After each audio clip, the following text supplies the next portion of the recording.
Hola a todos y bienvenidos a nuestro canal. Hoy vamos a viajar en el tiempo para conocer la vida de una de las figuras más importantes y emblemáticas de la historia de México, Benito Juárez. ¿Listos para descubrir la historia del Benemérito de las Américas? Pues vamos a empezar. Imaginen un pequeño pueblo llamado San Pablo Guelatao, en las montañas de Oaxaca. Allí, el 21 de marzo de 1806, nació un niño indígena zapoteca llamado Benito Pablo Juárez García. Sus padres eran campesinos muy humildes y lamentablemente murieron cuando Benito tenía apenas 3 años. Quedó huérfano, al igual que sus hermanas, y fue criado por sus abuelos y luego por su tío.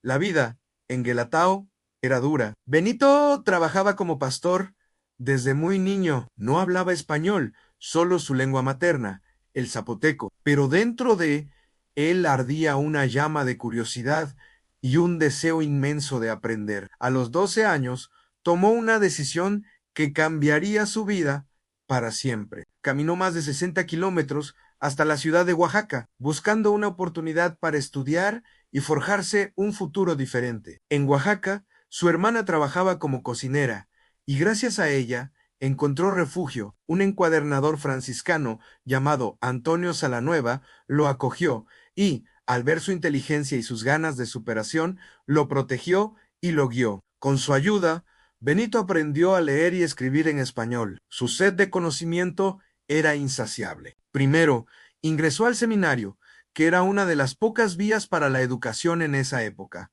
pero pronto se dio cuenta de que su vocación no era religiosa, sino la ley y la justicia. Así que se matriculó en el Instituto de Ciencias y Artes de Oaxaca, donde se graduó como abogado en 1834.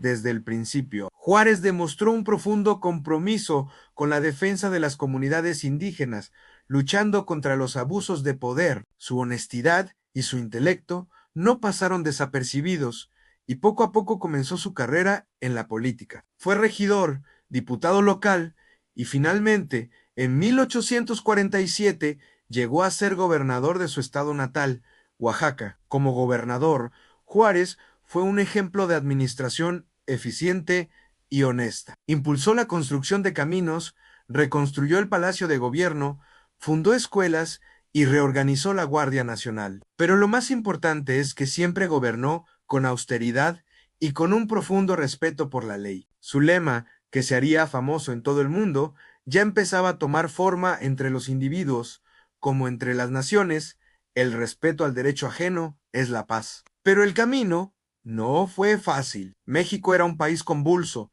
dividido entre liberales, que como Juárez buscaban un gobierno republicano y moderno, y los conservadores, que querían mantener los privilegios de la Iglesia y el ejército. Durante la dictadura de Antonio López de Santa Anna, las ideas liberales de Juárez lo convirtieron en un enemigo del régimen. Fue arrestado y exiliado, primero a La Habana y luego a Nueva Orleans, en Estados Unidos. En Nueva Orleans vivió en la pobreza, trabajando en una fábrica de puros, pero nunca perdió la fe en su causa. Allí se reunió con otros liberales exiliados y juntos planearon la forma de regresar a México para restaurar la República. La oportunidad llegó con la Revolución de Ayutla, un movimiento que logró derrocar a Santa Anna en 1855 en Juárez.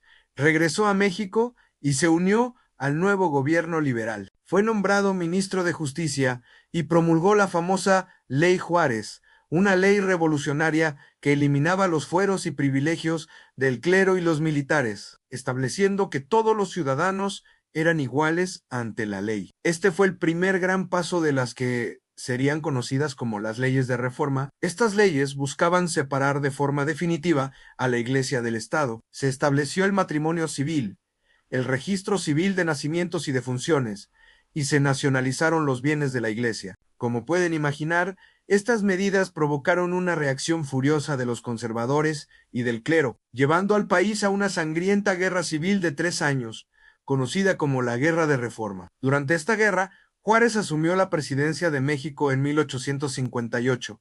Fue un líder itinerante, moviendo la capital de la República de un lugar a otro para escapar de las fuerzas conservadoras. Desde Veracruz, continuó promulgando las leyes de reforma, sentando las bases del México moderno, laico y republicano. Su perseverancia fue clave. Finalmente, en 1861, los liberales triunfaron y Juárez pudo regresar a la Ciudad de México como presidente de una nación unificada, pero devastada económicamente. La crisis era tan grave que Juárez tuvo que tomar una decisión muy difícil al suspender el pago de la deuda externa. Esta medida fue el pretexto perfecto para que Francia, España y Gran Bretaña intervinieran militarmente en México. Aunque España y Gran Bretaña se retiraron, Francia, bajo el mando de Napoleón III, tenía planes más ambiciosos.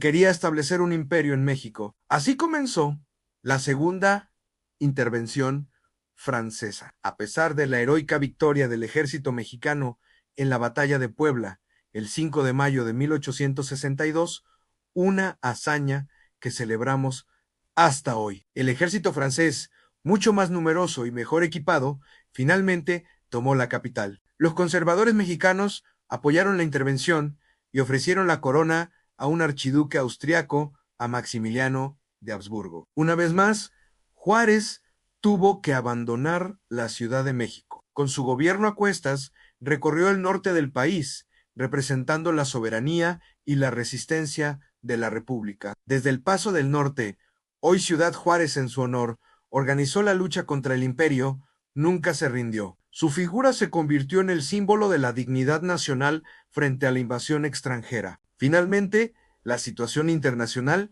cambió. Francia, presionada por Estados Unidos y por conflictos en Europa, retiró sus tropas de México en 1867.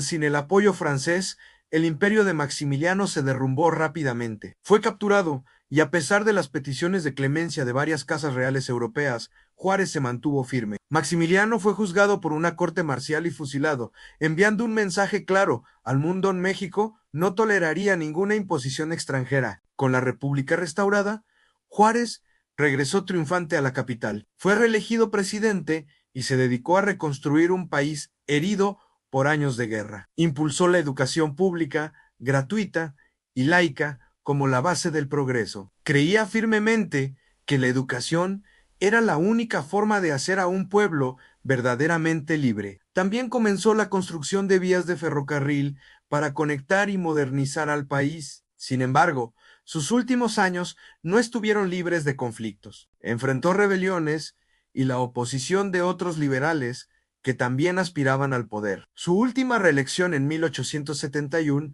fue muy polémica, pero Benito Juárez siguió trabajando incansablemente por su nación hasta el último día de su vida. El 18 de julio de 1872, mientras trabajaba en su escritorio en el Palacio Nacional, Benito Juárez murió de un ataque al corazón. Su muerte conmocionó a la nación. Dejó un legado inmenso, el de un México republicano, soberano, laico y regido por el Estado de Derecho. La historia de Benito Juárez es la increíble epopeya de un niño pastor indígena que, a base de esfuerzo, inteligencia y una voluntad inquebrantable, llegó a ser el presidente que definió el rumbo del México moderno. Su vida es una inspiración y un recordatorio de que no importan los orígenes ni las dificultades, sino la fuerza de los ideales y la determinación para luchar por ellos. Y esa es la fascinante historia de Benito Juárez, el benemérito de las Américas. Espero que les haya gustado este viaje